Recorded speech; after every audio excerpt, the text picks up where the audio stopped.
ہے، اس کی شان تو تمہارے سب نے لکھا ہے کہ اس جگہ کا مقام تمام عالم سے عرش سے بھی افضل ہے۔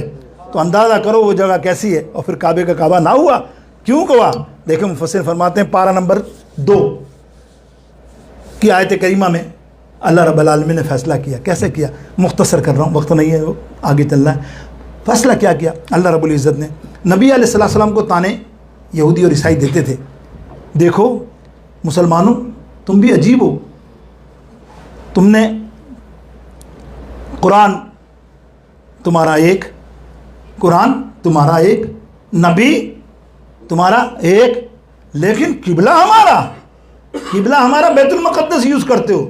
وہاں پہ نماز پڑھتے ہو، ہماری عبادت گاہ کو واہ واہ واہ، ایسے طنز دیتے تھے۔ آقا علیہ السلام جب سنتے تھے تو دل ملول ہوتا تھا۔ ایک دن ظہر کی نماز مسجد قبلتین میں ادا کی، بڑا مشہور واقعہ ہے، آپ جاتے ہیں دیکھیں نا، آپ وہ منظر تو دیکھو، دونوں قبلے بنے ہوئے پروف کے ساتھ، ادھر بھی اور ادھر بھی بنے ہوئے، ایسا نہیں کہ انہوں نے خدا کا شکر ہے کہ وہ موجود رکھیں تو بیان کرتے ہیں تو تصدیق ہے۔ اللہ اب روایت کی راوی کی کوئی آپ کو روایت دینے کی ضرورت نہیں، پروف ہے۔ اب وہ قبلہ حضور علیہ السلام نے ظہر کی پیچھے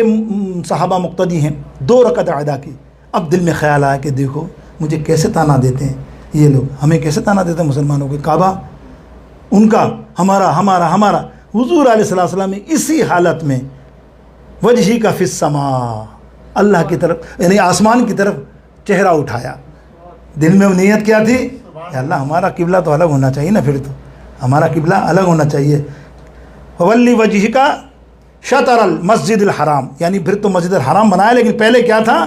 کہ پہلا اللہ کے حبیب نے اپنا چہرہ مبارک آسمان پر جیسے ہی اٹھایا، ایک نہیں 2 دفعہ آتا ہے کسی کتابوں میں، تو اللہ رب العالمین نے فوراً جبریل علیہ السلام کو قرآن لے کے بھیج دیا اور فرمایا محبوب آپ اتنی فکر کرتے ہو، نماز میں اتنی فکر کرتے ہو؟ بولے اے محبوب 4 رخ ہیں، آپ جہاں چاہو قبلتین کو مقرر کر لو۔ قبلتین کے الفاظ یہ ہیں کہ جمع ہے، کہیں بھی رخ کر لو گے، جہاں بھی رخ کرو گے ہم وہیں کعبہ بنا دیں گے۔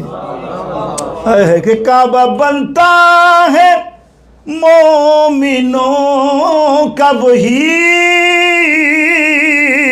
کعبہ بنتا ہے مومنوں کا وہی، ارے رخ وہ جدھر رخ کو پھیر لیتے ہیں، وہ جدھر رخ کو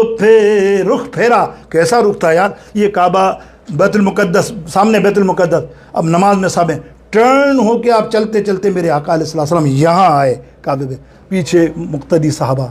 کسی نے بعد میں سلام کے بعد سوال نہیں کیا، یا اللہ یہ اصل یہ کیا کیا، نماز ٹوٹ گئی؟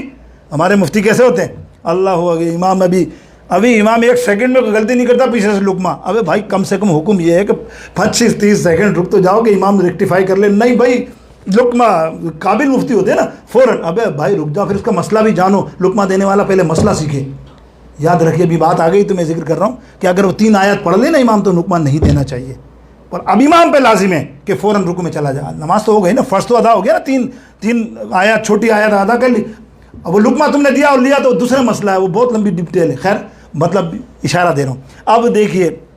آگے چلتے ہیں، اللہ اکبر، یہ کعبہ تعمیر ہوا، کہاں ذکر کر رہا تھا، اللہ اکبر، یہ درود پاک محبت کے ساتھ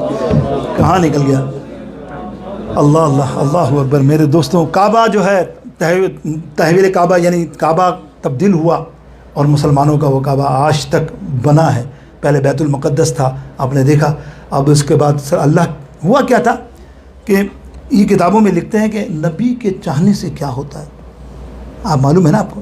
یہ کتابوں میں ہے نا، آپ پڑھیں گے نا، آپ پڑھتے نہیں تو اور باتیں لیں، پڑھیں نہیں تو اچھا ہے، تو گمراہ ہو جائے، مقصد ہے کہ ہمیں جو پڑھنی پڑتی ہے نا، تو لکھتے ہیں کہ بیان بھی پڑھ لیں، نبی کے چاہنے سے کچھ نہیں ہوتا، نبی کے چاہنے سے کچھ نہیں ہوتا۔ تو یہاں تو نبی چاہ رہا ہے، پورا قبلہ چینج ہو گیا، اور تو زندگی بھر اس کے پیچھے نماز پڑھ رہا ہے، کس وجہ سے ہوا ہے؟ قرآن کی تفسیر ہے نا، یہ تو میں نے پوری آیت بیان کی، پارہ نمبر 2 کے اندر پورا اللہ رب العالمین کا قبلہ کہیں بھی بنا لو، اللہ کے حبیب کو کعبہ پسند تھا، اللہ اوپر کعبہ، اللہ کعبہ کیا چیز ہے، کعبہ کی عظمت کیا ہے میرے دوستوں، اللہ کو کعبہ اور مکہ سے بہت محبت، اللہ کے حبیب کو بھی اتنی محبت کہ جب ہجرت مدینہ ہوئی نا، ہجرت مدینہ جب پیش ہوئی تو سرکار جانا نہیں چاہتے تھے، رو رہے تھے، اتنا روئے، صحابہ فرماتے ہیں کعبے کے سامنے، بولے میں تجھے چھوڑ کے کیسے جاؤں، 53 برس میں نے یہاں گزارے ہیں، اور کعبہ تو اتنا عظیم، میں تجھے چھوڑ کے نہیں جا سکتا، میں مکے کو چھوڑ کے نہیں جا سکتا، اگر اللہ کا حکم نہیں ہوتا اور یہ کافر مجھے تنگ نہ کرتے تو میں ہجرت کر کے مدینے نہ جاتا، میں یہیں رہتا۔ اب اندازہ کرو، مفسر فرماتے ہیں اللہ اکبر، 53 برس میرے آقا علیہ الصلوۃ والسلام جس شہر میں رہے ہوں، مدینے پاک میں تو 10 سال رہے، 53 برس رہے ہوں، قدم میں مبارک لگے ہوں جگہ جگہ میرے آقا علیہ السلام کے، کیا رونق کی بھی۔ آج بھی مفسر فرماتے ہیں دل کی آنکھیں اگر کھلی ہیں، آنکھ اوپر کی نہیں، اوپر کی آنکھوں میں تو تم موبائل پہ چلاتے ہو سارے مکہ میں، دل کی آنکھیں کھلی رکھو، خدا کی قسم دل کی آنکھیں اگر تمہاری کھلی ہے نا، اور تم وہاں مکے میں جب جاتے ہو یا مدینے میں جاتے ہو، تمہیں ایسا لگتا ہے کہ سرکار ہمارے ساتھ چل رہے ہیں، کہ مکے کی فضاؤں میں، طیبہ کی ہواؤں میں، مکے کی فضاؤں میں، طیبہ کی ہواؤں میں، ارے ہم نے تو جدھر دیکھا سرکار نظر آئے، ہم نے تو جدھر دیکھا سرکار نظر آئے۔ وآخر دعوانا الحمدللہ رب العالمین۔ سنت ادا کر لی۔